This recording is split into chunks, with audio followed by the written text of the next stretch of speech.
ഇതാണ് പ്രസിദ്ധമായ അക്കരെ കൊട്ടിയൂരിലെ പരിശുദ്ധമായ ബാവലിപ്പുഴ. ബാവലിപ്പുഴയുടെ തീരത്തുകൂടി ഞങ്ങൾ അക്കരെ കൊട്ടിയൂരിലേക്ക് നടന്നു. ബാവലിപ്പുഴയുടെ തീരത്ത് പടിഞ്ഞാറേ നടയിലുള്ള പാലമാണ് നമ്മളിപ്പോൾ കാണുന്നത്. ഈ പാലം കടന്നാണ് ഞങ്ങൾ ഇക്കരെ കൊട്ടിയൂരിൽ എത്തിയത്. 24-ാം തീയതിയത്തെ ഉത്സവത്തോടുകൂടി ഈ വർഷത്തെ കൊട്ടിയൂർ മഹോത്സവം സമാപിക്കും. ഇനി വീണ്ടും സന്നിധാനത്തെത്താൻ ഒരു വർഷത്തെ കാത്തിരിപ്പ് വേണം. എങ്കിൽ മാത്രമേ അക്കരെ കൊട്ടിയൂരിലേക്കുള്ള യാത്ര സാധ്യമാവൂ. ഇന്ന് മകന്നാളാണ്. മകന്നാളിലെ വിശേഷം എന്ന് പറഞ്ഞാൽ ഇന്നാണ് കലംവരവ്. വാദ്യഘോഷങ്ങളും സ്ത്രീജനങ്ങളും. ഇന്ന് ശീവേലി കഴിയുന്നതോടുകൂടി സന്നിധാനത്തോട് വീട് പറയും. ശീവേലി കഴിയുന്നതിന് മാത്രമേ ഇവിടെ സ്ത്രീജനങ്ങൾക്ക് നിൽക്കാൻ പാടുള്ളൂ എന്നാണ് നിശ്ചയം. ഇന്ന് മുതൽ അങ്ങോട്ടേക്ക് ഗൂഢപൂജയാണ്. കലംവരവ് രാത്രി ഏകദേശം ഒരു 10-12 മണിയോടുകൂടിയാണ് കലംവരവ്. പിന്നെ അങ്ങോട്ട് കലപൂജയെല്ലാം 4 ദിവസം. അതോടുകൂടി ഈ വർഷത്തെ വൈശാഖ മഹോത്സവത്തിന് സമാപ്തി. ശരിക്കും പറഞ്ഞ ഒരു പുണ്യദിനമാണ്. മകന്നാൾ മുതൽ ഉത്സവ ആരംഭം മുതലുള്ള അനുഷ്ഠാന കലകളിൽ കാര്യമായ മാറ്റങ്ങൾ ഉണ്ടാകും. അന്നു മുതൽ നിഗൂഢമായ പൂജാകർമ്മങ്ങൾ മണിത്തറയിൽ ആരംഭിക്കുന്നു. ഉച്ചശീവേലിക്ക് ശേഷം തിടമ്പെഴുന്നള്ളിക്കുന്ന ആനകളെ തിരിച്ചെഴുന്നള്ളിക്കും. ശീവേലി കഴിഞ്ഞ് തിടമ്പിറക്കിയ ശേഷം ആനകൾ നമസ്കരിക്കുന്നു. ഇത് വളരെ ദയനീയമായ ഒരു കാഴ്ചയായിട്ടാണ് എല്ലാവരും പറയുന്നത്. അത് കഴിഞ്ഞ് അമ്മാറക്കൽ വലം വെച്ച് 3 പ്രദക്ഷിണം പൂർത്തിയാക്കി പടിഞ്ഞാറേ നടവഴി അക്കരയ്ക്ക് കടക്കുന്നു. തിരുവഞ്ചിറയിലെ പ്രദക്ഷിണ വഴിയിൽ വെച്ച് ഊരാളന്മാരും തന്ത്രിമാരും മറ്റ് സ്ഥാനികരും കഴകക്കാരും ഭക്തജനങ്ങളുമെല്ലാം മധുരപദാർത്ഥങ്ങൾ നൽകി യാത്രയയക്കുന്നു. ആനകൾ സന്നിധാനം വിട്ടൊഴിയുന്നത് കാഴ്ചക്കാരിൽ ദുഃഖകരമായ ഒരു അവസ്ഥയുണ്ടാക്കുന്നു. ആനകൾ പോകുന്നതോടെ സന്നിധാനത്തിലുള്ള സ്ത്രീകൾ ബാവലിപ്പുഴ കടക്കണമെന്നാണ് വ്യവസ്ഥ. എന്നാൽ കൂത്തമ്പലത്തിലെ നങ്ങ്യാർക്കും ഒറ്റപ്പിലാന്റെ കയ്യാലയിലെ കുറിച്ച സ്ത്രീകൾക്കും ഇത് ബാധകമല്ല. മകന്നാൾ ശീവേലിയോടെ വിശേഷവാദ്യങ്ങൾ അരങ്ങുവിട്ടൊഴിയുന്നു. പകരം അന്നു രാത്രി മുതൽ അസുരതാളങ്ങൾ മുഴങ്ങുവാൻ തുടങ്ങുന്നു. നിത്യേനയുള്ള അങ്കുലിയാഗം കൂത്തുകഴിഞ്ഞ് ആയില്യം നാൾ സമാപിക്കും. നീരെഴുന്നള്ളത്തോടെ സജീവമായ സന്നിധാനം പതുക്കെ യാഗോത്സവ സമാപന ചടങ്ങുകളിലേക്ക് നീങ്ങുന്നു. ആനകൾ വലം വെച്ച് തിരിച്ചുപോയി എന്നാണ് അറിഞ്ഞത്.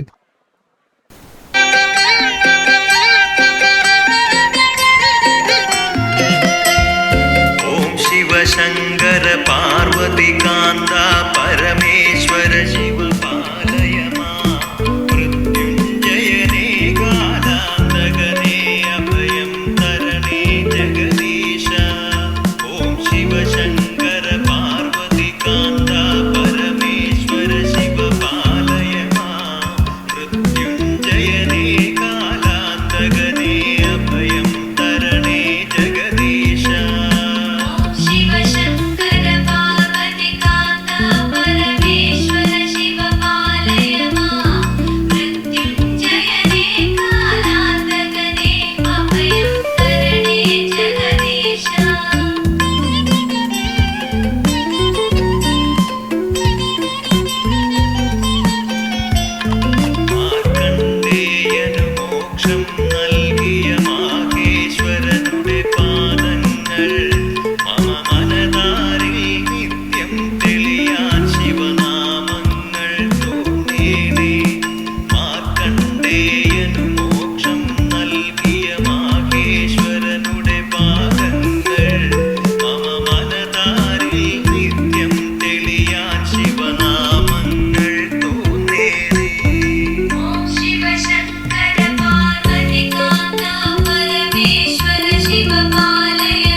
അതോടുകൂടി ഇന്ന് ഇവിടെ എത്തിച്ചേർന്ന മുഴുവൻ സ്ത്രീകളും അക്കരെ കൊട്ടിയൂർ വിട്ടൊഴിഞ്ഞ് പോകുന്ന കാഴ്ചയാണ് കാണുന്നത്. ഇനി അക്കരെ കൊട്ടിയൂരിലേക്ക് സ്ത്രീകൾക്ക് പ്രവേശനമില്ല.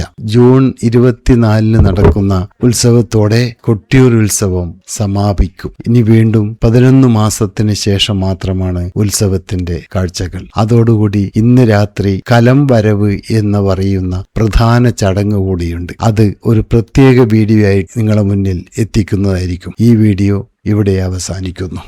ഈ വീഡിയോ ഇഷ്ടമായെങ്കിൽ ഷെയർ ചെയ്യാനും ലൈക്ക് ചെയ്യാനും സബ്സ്ക്രൈബ് ചെയ്യാനും താല്പര്യം.